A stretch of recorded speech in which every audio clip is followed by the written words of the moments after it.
All right. Welcome back to this next video in this series. This is section one, part one, last part of part one, defining and clarifying. This question is, if I had to explain marketing to a 10-year-old, or I'll just say to a child, how would I do it? In its most simplest form, I would say that marketing would be creating the desire within you to do something and make you think that you had always wanted it. Prime examples I would say of this, since I have kids of my own, would be something like the Sonic movies. So my kids enjoyed the first Sonic movie so much they wanted to watch the second Sonic movie. But over time, that sort of feeling goes away. However, when a commercial comes on, and this is before Sonic 2, obviously, and the commercial showed them aspects of the movie that stirred emotions within them, excitement, joy, anticipation, that is marketing. It is stirring those emotions in somebody else that makes them want to do something, um, by you showing them images, videos, or words. That's probably how I would describe it.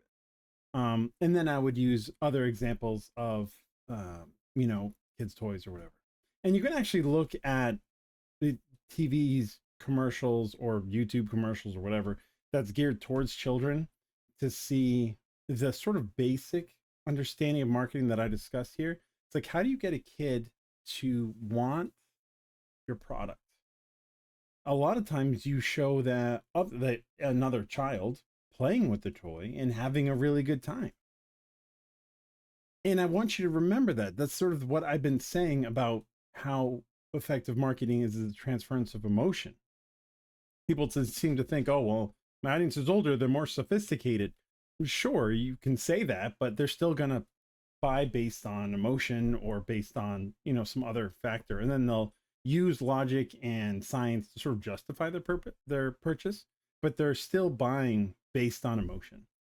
And the kids commercials that do the best, kids products that do the best, show that sort of level of excitement. And if you watch a kid who it's geared towards, you can sort of see this sort of play of emotions come across them, and realize that as we get older, we get better at figuring out how to mask our emotions, how to sort of hide that aspect from us to make ourselves more, acceptable in society. So we don't just, obviously it's a good thing. You don't want to just randomly lash out with whatever emotion you have going on. That sort of makes you unstable and unhinged. But with children, they haven't quite learned that. Like, I'm excited, but I shouldn't be so excited I'm screaming at the top of my lungs. So they just they just have a great time. And that aspect of marketing never changes. That desire within people to have that emotion or feel that emotion doesn't go away. Now, there are other ways of understanding this. For example, not all marketing is about making somebody excited.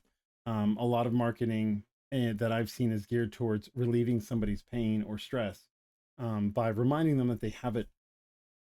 It's like the dog in the burning house meme, where they look around and say everything's fine, and it's not until the fire gets so severe they say, no, it's not, going to get out of here.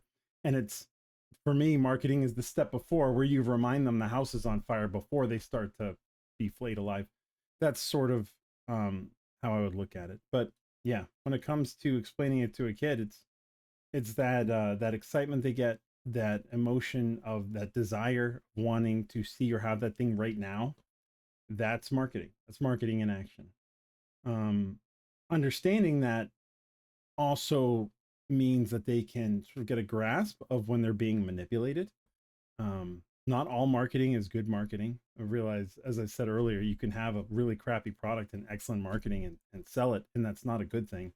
So it's important, even as a young child, to identify when you're watching something that you start to feel a certain emotion towards it, and not guard yourself against it, but make sure that what you're seeing is in line with what you want, and not what you're seeing is making you feel like you want something more than what's already there. Um, that's really, that's kind of how marketing works. And then if I was in front of a young child, I would probably show them a bunch of commercials and get them to think about how they feel and get them to understand that. And I also would recommend you do the same. If you're not entirely sure if your marketing messaging is hitting right, there are commercials that do a really good job, or there's messages that you read, or emails you read, or sales pages you read that will make a desire show up within you. And what I would say is take note of that.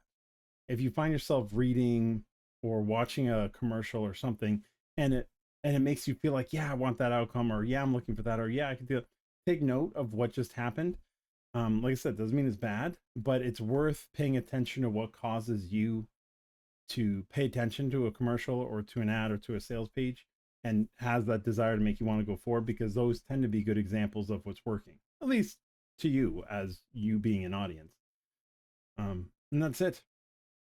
Thanks again for watching these videos. This ends the first part of section 1. Believe it or not, there's 2, 3, 4. There's like 5. So so there's more videos to come. And if you are watching these and you're getting some good information out of it, I'm happy. If you're not, well, that's too bad. Hopefully you stumble upon this later on. Maybe you're watching this and you've got a whole list of them to go through, and best of luck to you. Thanks for paying attention.